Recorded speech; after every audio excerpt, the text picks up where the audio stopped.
Just a bit of feedback from you, Anne, before we continue. And Victor Musyoka as well as Wilson Lusiki are saying they are watching, or Victor Musyoka is watching from Murang'a University. Wilson Lusiki says, Lusiki watching and following conversation from Turkana County where inequality is real, especially in ASOL areas or ASAL areas. And then we also have some other feedback here before we get to learn some more as to what the transitions are like. I think the full meaning as a competency-based curriculum makes sense than the acronym CBC. Well, interesting, because then sometimes people would get confused in the process. And of course, somebody else says the best option ever was the competency-based curriculum, or the CBC, that is Gilbert Cape Ngeno. And Ryan Phillips says that it is not equal at all. That is the competency-based curriculum. And then there is one person, Franklin Otuku, says, let 844 be returned, ndio maisha ikuwe smart, ama nitakuwa tu, okay, nitakuwa tu na gharama mingi sana as to CBC. It's very expensive. Or anasema atakuwa single forever because CBC is very expensive and they probably do not want to have struggles with their kids. Interesting. I mean, and I mean, those are valid concerns because it's actually very expensive today. Kiambiwa leta hii, kesho wanakuja, leta hii, tomorrow, you know, it's scaring. Let us not lie to one another or to Kenyans, please. CBC is a game changer. It is totally good. It will always be good till Messiah comes. Let us just improve on some problems like employing enough teachers. That is Ken Koech. And John, we come back to you as to the transitions. We've gotten to that level of grade 9. Yeah. So by the time now they are doing the end of grade 9, the Kenya Junior School, the other things continue, assessment, they should now have decided that generally I feel I want to be an artist, you know, or me, what I want to be doing in life is more of the arts, you know, the singing or whatever, recording. So that then you narrow down your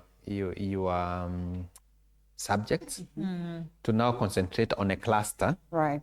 Across these three pathways, the STEM, the humanities, and then the arts. So when you go now to senior school, then you do another 3 years of not really specializing, but within that general area of careers.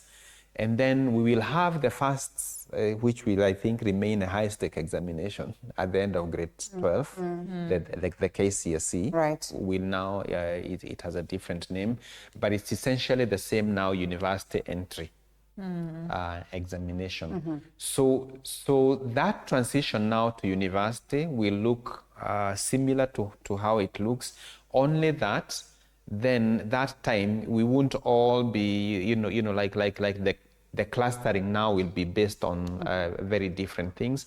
And the people that are conversant with the prior A-level, this is kind of similar. Okay.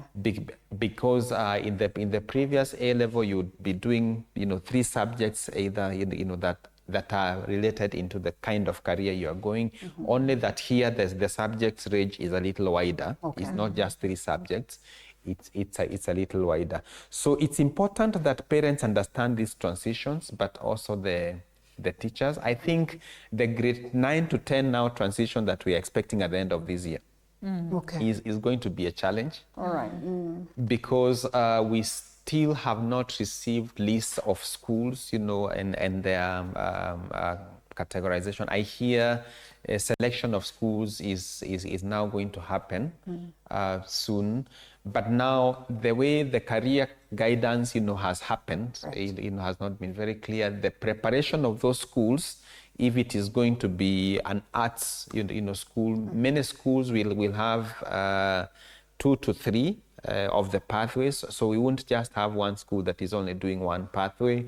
And the big schools we have now, like national and extra county, might have all the 3 pathways.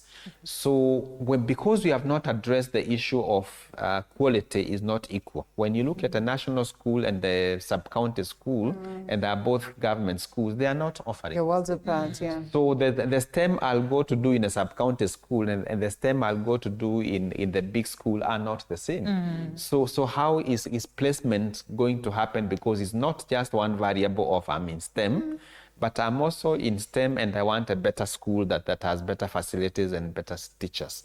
So all these issues have to be thought through, so that then the learners in those areas we have seen that are very disadvantaged don't now even get more disadvantaged by the transitions. All right. What does the government need to do? Because while we say that it's a collective responsibility, the burden squarely lies with the government of the day. And it is because it is the very same government that declares that we now are moving which many would have argued, why did you just improve on it? It is working fairly okay. But the government, and you will understand the hand of politics in this, will come to say that we must shift. So what do they need to do so that they can help us again strike this balance? Yeah, this is now my own thinking. There need to be stabilization, especially one of the things I've observed is with every change of government, there is almost ripple effects even in things that need to be a bit stable. Almost like introducing new ideologies, and this is having ripple effects in affecting the students. Top of mind, one of the complaints we get is there's limited capitation that the schools receive. So if we need, for example, even where we observe, honestly, it's so hard, for example, to learn a STEM subject under a tree. Honestly, that will be very extreme. That will be very hard.